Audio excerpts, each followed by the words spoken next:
No, I have not forgot about this project. I am finally getting to building this, converting this enclosure into a jungle carpet python enclosure. I have been very busy. You can see right now kind of multitasking, just working on editing a podcast that is being released tomorrow, which is probably already out for you guys. And I was also waiting for this guy to just grow up a little bit more. I didn't want to risk an escape because he is so small. But remember, I am putting a very small snake into a very large enclosure, which is the point of this. We're trying to prove that small snakes can in fact be in large enclosures as long as the enclosure is set up properly. So I'm going to move this enclosure into the next room and we're going to finally get going on this.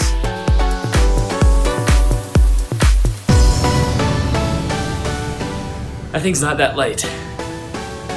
So if you are new to this channel, this is an enclosure that I built out of old windows about 1.5 years ago or so. If you go down to my video called Custom Terrariums, you'll see how I made this. It's just a couple of old windows. I originally built it for a rainbow boa, but now that snake has outgrown this enclosure, so we're changing it and gonna switch it to an arboreal orientation. So there's a few modifications that we have to do. There isn't a ton. I'm gonna pop this door off just so it's a little bit easier to work, and then the first thing we're gonna do is add a background.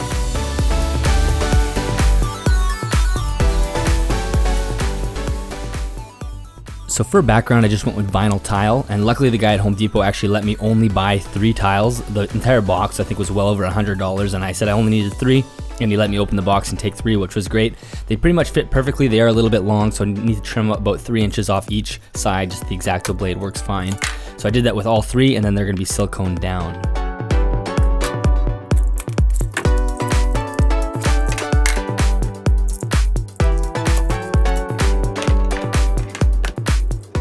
So now my tiles are completely cut to size. I'm just gonna throw a bead of silicone on the back of each tile before I set them into place, and then we're gonna bead around the entire perimeter of the background just to completely seal it off.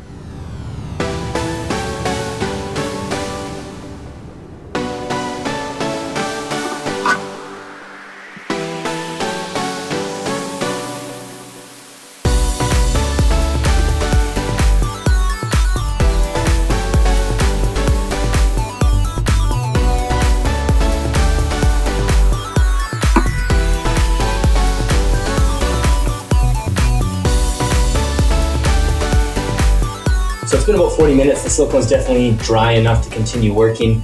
Whenever I'm looking for an adhesive or some kind of glue when I'm working with my animals, I pretty much always use silicone. As long as it's 100% silicone, you're pretty much guaranteed to be safe, provided you give it a good 24, 30, but you know what, even a full week to cure is really what I recommend. It does cure in about 24 hours, but making sure that it completely gases off is really important. So I always give it like a couple days for sure, but it is completely non-toxic once it's dry, and it really does stick well to most things, so you can get away with using it for a lot of things. I really like the way this turned out because I did already have that sort of vinyl tile on one side, so now sort of 2 sides of the enclosure do look almost like a little bit of a rock face, which is pretty cool. I am now going to run a bead across the perimeter just to completely seal it and to give it a little more extra security. And this time I'm going to use brown silicone. I think the brown will kind of look cool. It'll blend in a little bit with the background, with the rest of the black dark enclosure. So we're going to do that, and then we can move on. So as we wait for the silicone to dry, I thought I would just quickly explain how I plan on heating this enclosure. So being that it is a completely glass enclosure with an acrylic door, it is a little bit annoying, a little bit awkward to heat. Now, typically if you have a glass enclosure, you might have a screen top where you can have a heat bulb or something. I don't really like screens for snakes anyway, but having said that, obviously I don't have a screen here, so I can't use a heat bulb. I can't really use a radiant heat panel because it's difficult to fasten to the glass, for one, and 2, I have to feed electrical cord out somehow. Not possible with the glass. I'd have to drill a hole in it. So what I'm going to use heat mats and heat tape to achieve the ambience and the hot spot. Now, typically you don't use heat tape or heat mats to achieve ambient temperature, but I'm going to show you how I'm going to be able to do that. So first off, this is the side of the enclosure. Now, this is going to be set up in a portrait landscape, so this is going to be the top of the enclosure. This is the side. This was the bottom of the enclosure when it was set up for my rainbow boa. This is where the heat tape was for its hot spot on the bottom. I'm going to leave this heat tape here, and I'm going to use this tape to create ambient heat around 82, 83 degrees at the top of the enclosure. So there'll be sort of a warmer air temperature up here. Again, heat tape's not the best to do that. I'll show you how I'm gonna help it out in a second. And then I will have another heat mat on the bottom of the enclosure, which will act as its hotspot with a hide and whatnot. And then there'll be plenty of cool areas as well. So what I'm gonna do is I'm just gonna use Reflectix, which is just a foil insulation. It's gonna go over top this side completely. That's just gonna help reflect some of the heat back into the enclosure. That way I'm not losing a ton of heat off into the reptile room itself. It'll bounce off of or come out of the heat pad, bounce off of the Reflectix, and ideally send most of the heat back into the enclosure. It will be on a thermostat. It's already set up because it was set up from before. So once it's all set back up and it's back in this proper orientation, it'll make a little more sense. And then we can kind of test it out to see if I can achieve the hot or the ambience that I'm looking for. So I'm actually gonna use these Velcro strips. That way I can stick it to the end and I can easily peel it off whenever I need to, if I need maintenance on the heat tape and whatnot.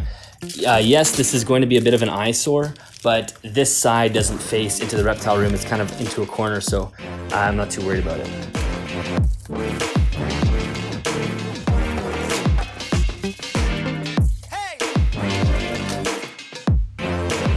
So one of the other annoying things with the glass enclosure is that it's actually kind of difficult to scape or to add decor into the enclosure. Obviously, with this being an arboreal enclosure, I want to have lots of climbing branches and whatnot throughout the enclosure.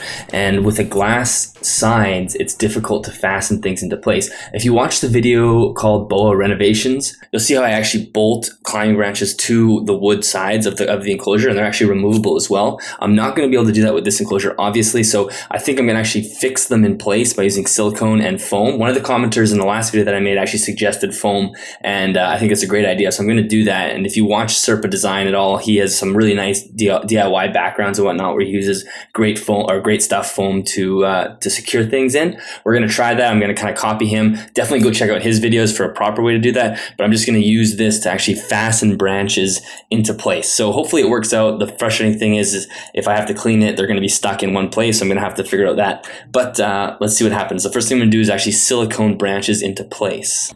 So right now I'm just kind of dry fitting the wood into the enclosure. I have a whole bunch of wood that I got from somebody who was selling a bunch of the old stuff that they didn't use anymore. You guys know, if you watch my videos often, you know that I don't like going to the store and paying $50 for a stick. I do have a video how to sanitize or sterilize wood from outside. I do love using wood from outside, but I had this that I got for very cheap, so I'm going to use it. So I'm just kind of scaping this right now to figure out how I want things to go. I know that I'm going to want some horizontal perches up here near the top. This is going to be where the warm ambient air is.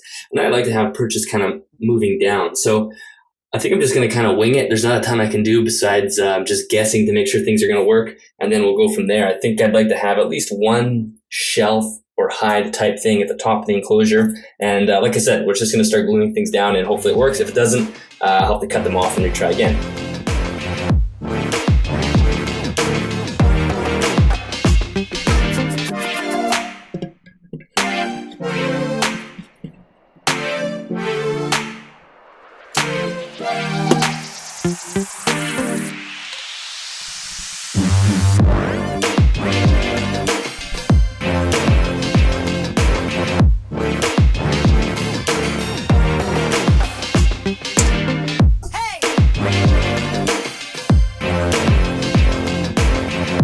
Alright, so the first few pieces are siliconed in. It's been about an hour and everything is starting to harden up. These things are definitely in here really well. I don't know if I needed to use silicone in this case, but I like that I use it anyway because silicone does really do a nice job of holding everything in. And now the foam will go around it and that will add some extra security to make sure nothing falls off, obviously. But even right now, the way it is, I didn't put that much silicone and it's only been an hour and it already feels like everything is pretty secured in there. Now I have a few other pieces that I'd like to silicone in and I'm kind of at a crossroads. I'm not 100% sure. I know that this piece is going to go something like this. Again, remembering that this is the top, this is the floor. And this one's going to go something along these lines so you can climb up from the bottom and it'll kind of act like a tree running up through the middle.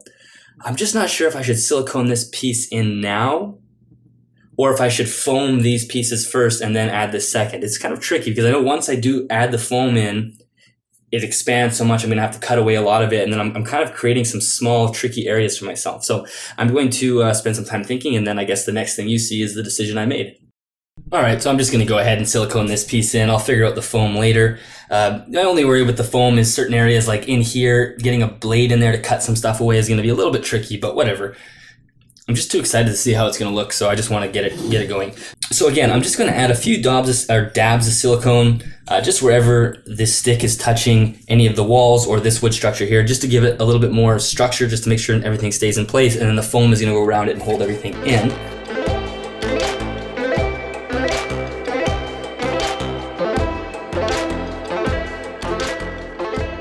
All right, so everything is siliconed in place and feeling pretty sturdy. So the next step is we're going to spray foam around everything. I just want to use this as extra security. So this is the first time I've ever used this product. As I said earlier, if you want to see how to actually do this, go watch Serpa Design's video. I'm sure you've already seen that. If you're on my channel, you've probably seen his work. He does a really good job making a background out of this stuff. I'm basically using this just to add extra support. And as I said, one of the commenters on the previous video suggested it, and I think it's a really good idea. So I'm gonna try my best to keep this as clean and as, hopefully I don't wanna fill this entire thing with foam. So I don't wanna use a ton, but let's see what happens.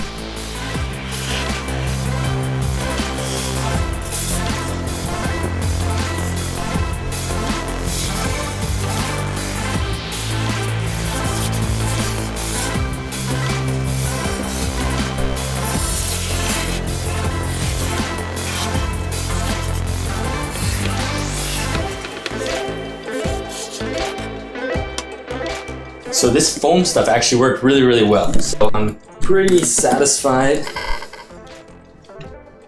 with all this. Of course, I have to cut all of this away, but really my first test was just to see how strong this holds. This stuff is in here really well. I put some weights on it. It's definitely not going anywhere. So now I just want to actually add a few more details with the foam and the silicone, and then we can start cutting this stuff away and finishing the project.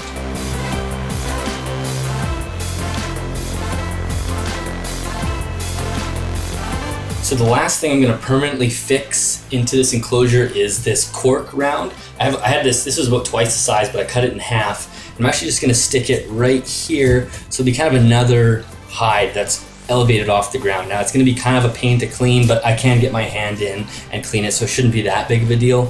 I think it does look pretty cool. This way he'll have two hides that are suspended in the air, and then obviously the hides on the floor with the heat mat and whatever.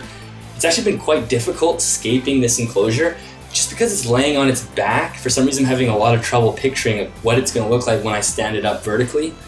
So I don't want to go too crazy adding a bunch of sticks and things in here without really knowing what it's going to look like. So I think I'm going to err on the side of having less things than more. This is already plenty. I think this will hide, give them a lot of places to hide. Plus we'll have, some floor space and whatnot.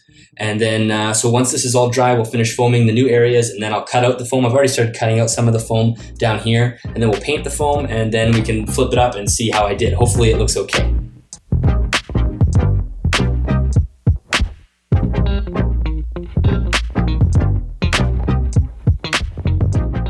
So the last few pieces have been foamed in place and everything is dry. I have the Cork Round up here, and then I added the extra perch on the top. Now everything is vertical, so you can actually see what this thing is going to start to look like. I set it up vertical, and now my next step is cutting away all this extra foam. So you can see I've already started. It's actually really addicting and fun, so I didn't record a lot of it. And I'm just basically cutting out any of this excess foam and just shaping it to how I might want it to look in the end, and then we're going to cover it. So it's not super challenging. Any razor blade or X-Acto knife will work fine for this. So that is the next phase. Really my goal here is just to kind of make these edges a little more flush, so they sort of taper into the background. That way they don't look like giant blobs. And other than that, I'm not going to go too crazy, because once everything is covered with brown silicone, it'll be, I think, kind of blend in with the cork.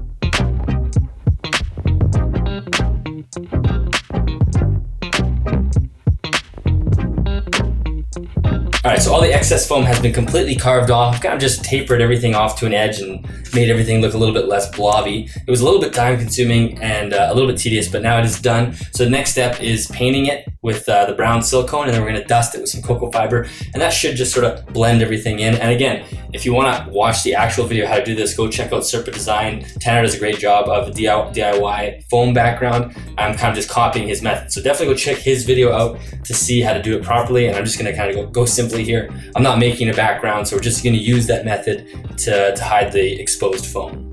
So just using a paintbrush, brown silicone, we're just gonna start painting.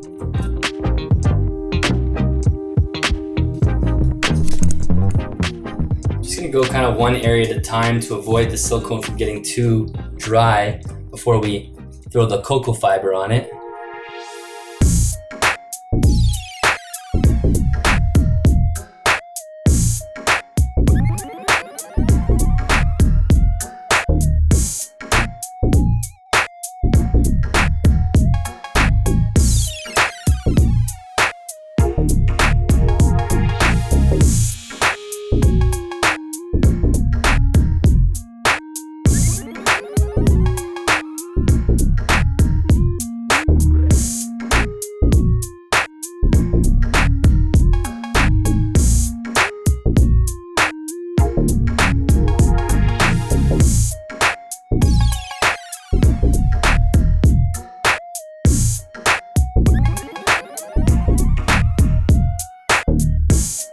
So the next thing I want to do is I want to add an additional latch in the center of the door here. I already have these two lockable cams on the top and the bottom, but I want to add a third. So it's just going to be a thumb cam. That way I don't have to have another key for this enclosure. I don't want it to be like Fort Knox to get into, but I do want to have an additional one just to pin the door a little bit closer here. Obviously it's a smaller animal going into the enclosure, and I don't want any areas where I think the animal might think it can squeeze out of. He won't be able to squeeze himself out, but sort of the danger is an animal thinking he can squeeze himself out, and that's where they can run into trouble and sort of jamming themselves into something. So I got to drill a hole into the center of this acrylic here, and then we'll place this. Now, the things with drilling acrylic, if you watch the original video where I drilled these holes, you have to go very, very slow. I think I'm going to leave the door on to do this. I think it might be easier. I'll lock these two in, and that way it'll be nice and stable. But you need to go very, very slow because acrylic does snap very easily. So just slowly going up from small bit to a large bit.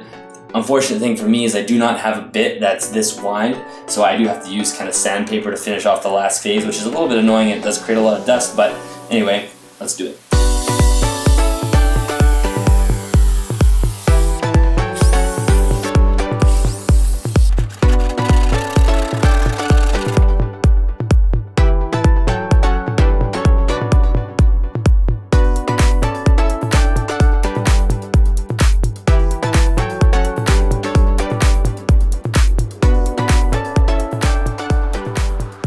So as I said earlier, I'm just adding a small heat pad on the bottom to provide some belly heat or a hot spot inside one of the hides. So just a standard Exoterra heat pad with a thermostat.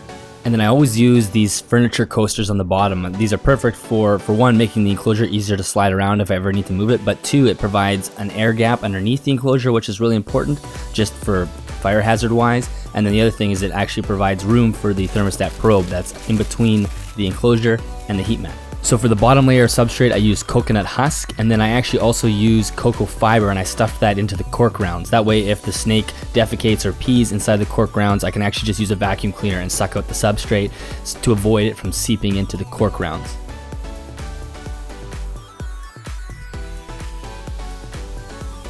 Okay, so this thing is completely finished now.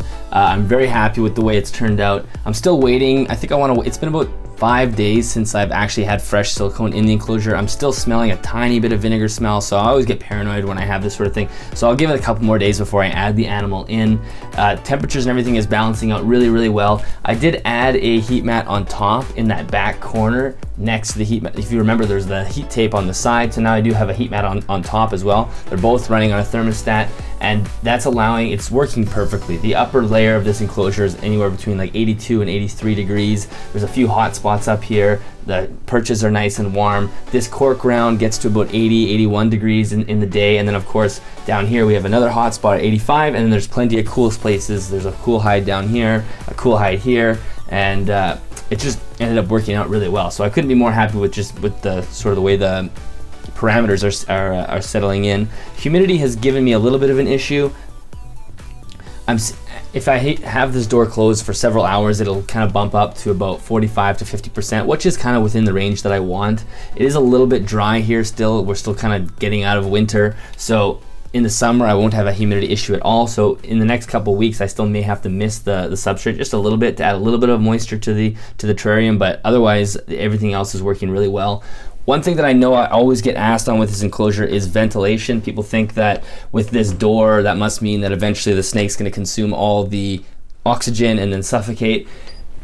There's a few things to remember. One, snakes really do not consume a lot of oxygen. It's actually very, very little. And this is far from an airtight container. This is not a gasket around here that's sealing this enclosure off. I do have 8 holes drilled for vents, so 4 here and then 4 here, which does help for some ventilation, but really when this door is shut, there's still a ton of air that gets back past the seam of the door. And it's easy to tell because if this were an airtight container, then the humidity would spike up to 80, 90% relatively quickly with a large water dish, and it's simply not. There's definitely some airflow happening, so I'm never worried about that in terms of suffocating the snake or anything, and there'll still be plenty of fresh air. Plus, every time I open the door, the fresh air will sort of flow in, and there'll be plenty of air exchange happening. One thing that I know I'll be asked, and I don't think I've mentioned so far, is the actual dimensions of this enclosure. So it's about 3 feet tall. It's exactly 3 feet tall, and it's 21 inches wide and 21 inches deep. So it's going to be perfect. It is a massive upgrade from what he's in right now. Right now he's in just a 9-liter tub, which was already a big upgrade from when I bought him from the breeder. I think he was just in a shoebox in a very small, very, very small tub. So now he's kind of in like a medium-sized to small tub. This is going to be a huge upgrade for him. I'm not adding him in this video because I still want this to air out, and this video is quite long. I don't want to make it any longer, but I'm going to release both videos at the same time so you guys don't have to wait to see what happens when I add the snake, because I know that's really what you want to see. So we can go take a look at him really quick.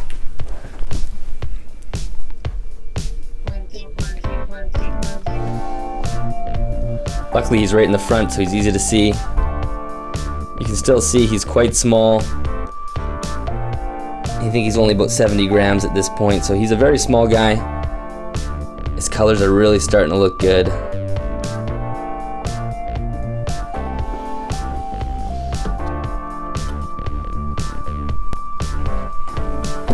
So I'm really excited to see how it turns out. I can't wait to get him in here. I just want to add him in today, but I know I shouldn't. I should definitely wait and be a little more patient. But you guys are going to get to see both at once. Allow you to binge on the content. That way you don't have to wait. If you are interested in seeing how the snake does in the enclosure, make sure you subscribe, because eventually I will do an update to see how he's doing, to see if he's adjusting well, if he's nervous, if he's eating and whatnot. Subscribe to the channel if you want to see that. And if you haven't taken a look at the podcast, definitely go watch the podcast. I spend an hour every 2 weeks talking with someone far smarter than me. We learn about a bunch of different animals, reptiles, breeding, conservation, and whatnot. So if that sounds like it'll be interesting to you and you have some time to kill, maybe driving to work or something, definitely check out the podcast. I'd really appreciate it. And until next time, we'll see you later.